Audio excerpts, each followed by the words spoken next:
ਪਾਣੀ ਚੋਰੀ ਹੁੰਦਾ ਸਾਰਾ, ਸਾਡੇ ਬਿਲਕੁਲ ਹੀ ਨਹੀਂ ਪਾਣੀ ਆਉਂਦਾ। ਕਦੇ ਕਦੇ ਅਸੀਂ ਕਈਆਂ ਧੋਖੇ ਘਰੇ ਆ ਜਾਂਦੇ ਹਾਂ, ਪਾਣੀ ਮਗਰੀ ਚੋਰੀ ਹੋ ਜਾਂਦਾ ਸਾਰਾ। ਅਸੀਂ ਇਹ ਕਹਿੰਦੇ ਵੀ ਜਦੋਂ ਸਾਨੂੰ ਪਾਣੀ ਦਿਓ, ਪੂਰਾ ਦਿਓ, ਤੇ ਨਹੀਂ ਤੁਸੀਂ ਪਾਣੀ ਛੱਡ ਕੇ ਆਪਦੇ ਘਰੇ ਉੱਠ ਜਾਓ, ਅਸੀਂ ਆਪੇ ਇੱਥੇ ਹੋਰ ਬੰਦੇ ਲਾ ਲਾਂਗੇ।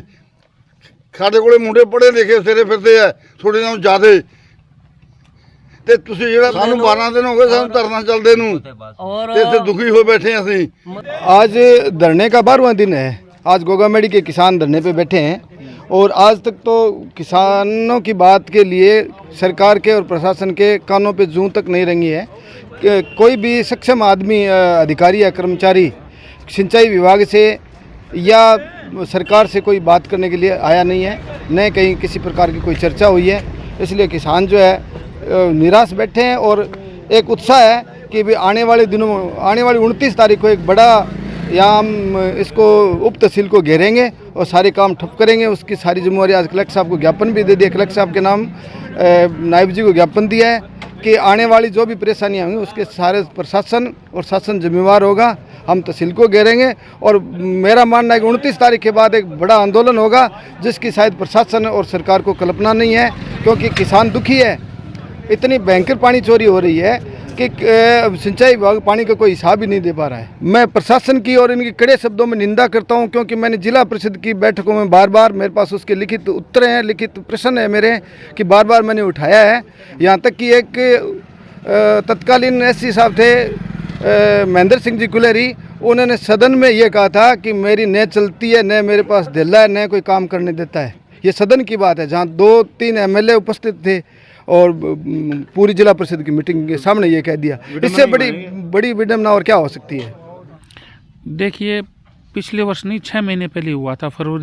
28 फरवरी को समझौता हुआ था और 23 फरवरी को आंदोलन शुरू किया था।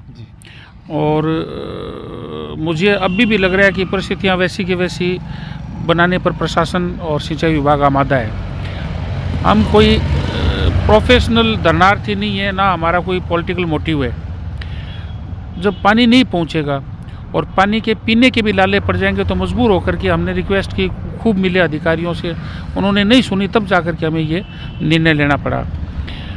हालात ये हैं कि टेल पर पानी पहुंच नहीं रहा और हमारी मांग बहुत छोटी सी मांग है।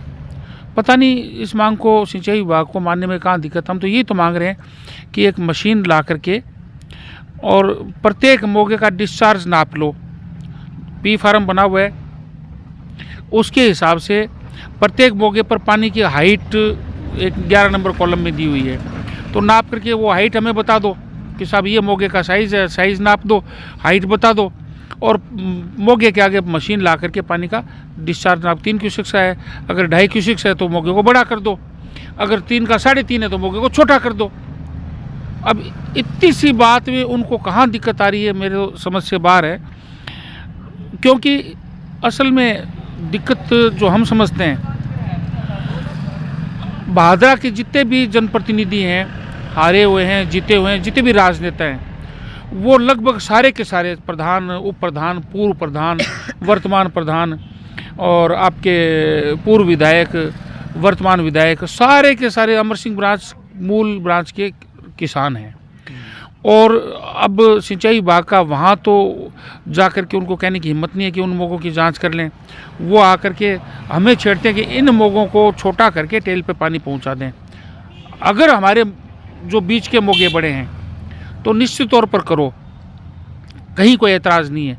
लेकिन हम ये चाहते हैं कि हमारी उपस्थिति में, किसान प्रतिनिधियों की उपस्थिति में, मूड से लेकर के, जीरो हेड से लेकर के टेल तक सारे माइनरों के मोगों की जांच हो जाए। माइनर में पानी चल रहा है उसकी जांच हो जाए। अभी ये क्या करते हैं, ओवरड्रॉ करते हैं पानी। जैसे 355 के अगेंस्ट 403 क्यूसेक्स पानी किया। 9 तारीख को उन्होंने बताया था कि 120 क्यूसेक्स तो एनटीआर में चल रहा है और 110 लॉसेस 230 हो गया और 90 क्यूसेक्स के माइनस वो दूसरे माइनर हो गए, सरदारपुरा, छानी और सरदारपुरा, मुंसरी और भादरा। वो बाद में जो 70-73 क्यूसेक्स पानी बचा वो कहाँ चला गया, उनके पास कोई हिसाब नहीं था।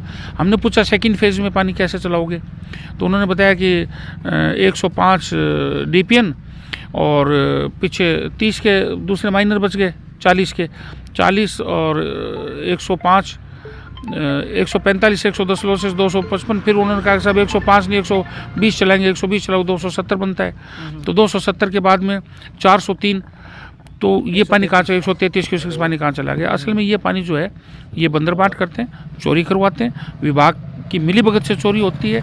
और सिंचाई थाना खुलने के बाद में जो कोड है उसमें खास का काम हुआ है। सिंचाई थाने ने कोई पानी चोरी रोकने का काम नहीं किया, उल्टा चोरों को प्रश्रय दिया और चोरी को लीगलाइज किया है। अब जब उनसे बात करते तो आपके तो थाना खुला हुआ है ना, थाने वाले क्या कर रहे हैं? तो हम कहते हैं सब थाने वाले बोले थाने, अब कौन माने कि थाने वाले खुद चोरी करवा रहे हैं? तो हालात बदतर है, उसका कोई इलाज हमें नज़र नहीं आ रहा। क्योंकि हम बड़ी छोटी सी मांग के लिए भी अगर हमें 12 दिन से हमसे कोई ये पूछने नहीं आया कि आप चाहते क्या हो, तो मुझे नहीं लगता कि ये लोकतंत्र की निशानी है। राजतंत्र से भी गया बीता शासन हो गया।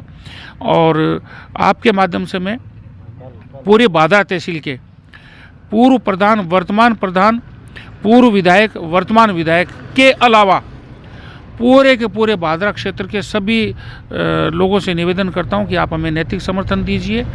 हम हाथ जोड़ करके आपसे समर्थन मांगते हैं, क्योंकि हम थोड़े से गांवों के किसान हैं, बहुत थोड़े से 8, 10, 12 गांवों के किसान हैं। और इसलिए हमारे पास में वो ताकत नहीं है कि हम उनको झुका सकें। आपका सहयोग चाहिए, ज़रूरत पड़ी तो हम सहयोग मांगने आपके पास में गाँवों में भी आएंगे। और 28 तारीख तक का हमने अल्टीमेटम दिया है, क्योंकि आज 12 दिन हो गए, तो कोई समय सीमा यूँ तो फिर 6 साल बैठे रहो। सीबीआई की मांग को लेकर के 4 साल धरना चला था, बैठे रहो। तो हमारा बैठना उद्देश्य नहीं है, हम परिणाम पे विश्वास करते हैं। 28 तारीख तक अगर हमारी बात को नहीं सुनी जाती, और बात सुनने का मतलब वार्ता नहीं, वार्ता पहले बहुत हो चुकी है, ज्ञापन पहले बहुत दिए जा चुके हैं, प्रोग्रेस नहीं दी, तो 29 तारीख को तहसील का घेराव किया जाएगा, काम रोको आंदोलन किया जाएगा। तहसील में किसी को नहीं घुसने देंगे, और उसकी सारी की सारी जिम्मेदारी जो है प्रशासन की होगी। और 29 को भी अगर हमारी बात के ऊपर सकारात्मक रूप से सुनवाई नहीं होती है, तो उसके बाद में फिर आम मीटिंग में बैठ करके रणनीति बना करके और प्रशासन को, सत्ता को घेरने का काम करेंगे। सत्ता पितृवत होती है और प्रजा पुत्रवत होती है, सत्ता गार्जियन होती है। मैं विधायक जी छोटी छोटी बातों पर सोशल मीडिया पर और पे एक्टिव रहने वाले इस बारे में कुछ नहीं बोल रहे। जिनकी राजनीति किसान आंदोलन से शुरू हुई, आज किसान धरने पर बैठा है और 12 दिन हो गए, पहले भी 4 दिन बैठे, उल्टा धमकाने का काम करते हैं। हमें उनसे ऐसी उम्मीद नहीं थी। उनसे भी मैं हाथ जोड़ के निवेदन करता हूं कि अगर कोई गुस्सा है, हमसे कोई गुस्ताखी हुई है, तो आप उसको क्षमा करें और हमारी जायज़ मांग को आप सुने। आप सरकार हैं, अगर आज आप नहीं करते तो इसके परिणाम आपको भी भुगतने पड़ेंगे देर से देर। जनता सब समझती है, बोली हो सकती है, कमज़ोर हो सकती है, लेकिन समझती सब कुछ है। और जब जनता समझती है, चेतती है, तो उसका परिणाम भी राजनेताओं को भुगतना पड़ता है। पहले भी 80,000 से 10,000 पे ला करके इसी जनता ने छोड़ा था। आप मुगालते में ना रहें, हमें अंडर एस्टिमेट भी नहीं समझें। आप हमारी जायज़ मांग को सुने। नाजायज़ है तो आप आकर के कह दीजिए कि आपकी ये मांग नाजायज़ है, हम घर चले जाएंगे। अगर जायज़ है तो हमारी बात का समर्थन कीजिए, सहयोग कीजिए। और जो है प्रशासनिक अधिकारी हैं, आप तो खंबे पर दस्तखत करके 3 फुट बढ़ा देते हो, तो हम तो पानी की मांग कर रहे हैं, छोटी सी मांग। अगर जायज़ मांग है, जो सिस्टम फीड होता था, उस सिस्टम को क्यों कोलैप्स कर रहे हो? यही निवेदन लेकर के सांसद महोदय से भी बात करनी चाहिए आपको। नहीं, सांसद महोदय के पास गए थे। सांसद महोदय ने तो उल्टा हमारे यहाँ आकर के फरवरी की बात है, शायद 26-27 फरवरी की बात है, हमारे यहाँ बैठ करके धरने के बीच में उन्होंने केंद्रीय, अब बात तो किससे की थी नहीं पता हमें, लेकिन हमें कहा था केंद्रीय मंत्री से बात हो गई और आपकी समस्या का समाधान हो जाएगा। उसके बाद में ढाक के 3 पात। और पिछले कुछ दिनों हमारे कुछ किसान साथी मिलने के लिए गए थे, ऐसा नहीं हम प्रयास नहीं कर रहे। हमारे किसान साथी मिलने गए थे, तो उन्होंने कहा कि वो .47 जो हरियाणा से पानी आना उसको तो आप भूल जाओ, वो तो मिल ही नहीं सकता। अरे आप सांसद हो, आप हमारा पानी है क्यों नहीं मिल सकता? आप आज केंद्र सरकार में हैं, 7 बार के MP हैं, तो अगर आप इस प्रकार की बात करोगे तो कैसे काम चलेगा। और उसके बाद उन्होंने कहा कि आपकी समस्या क्या है, मुझे समस्या का पता ही नहीं है। जब हमारे सांसद को समस्या का पता नहीं, फिर उनको हमारे देवेंद्र जी भाम्बू थे, कृष्ण जी बेनीवाल थे, और भी साथी थे, ओम जी शायद आप तो नहीं थे ना, और भी काफ़ी साथी थे, उन्होंने सारी समस्या तफसील से उनको बताई, लेकिन उन्होंने भी गर्दन दूसरी तरफ करके उनकी बात सुनी कि मुझे कहीं मीटिंग में जाना है, जल्दी बताओ, यूँ करके, और वो निकल गए। हमारी तरफ उन्होंने कोई तवज्जो नहीं दी। फिर भी उनसे भी हमारा निवेदन है कि जो पानी है हरियाणा, क्योंकि आज गेंद एक दूसरे के पाले में उछालने का काम चल रहा है।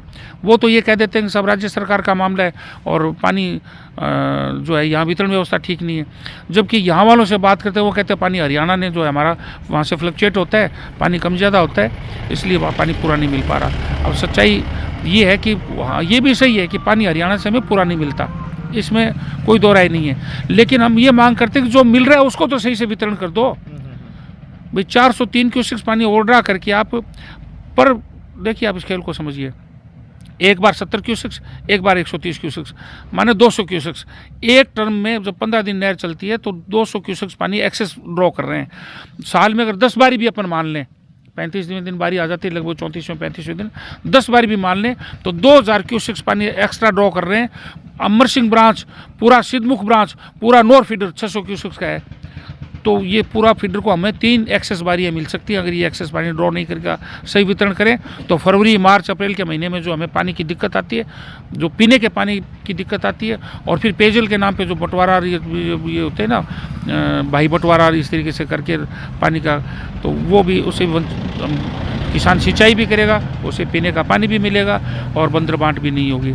अब करे कौन?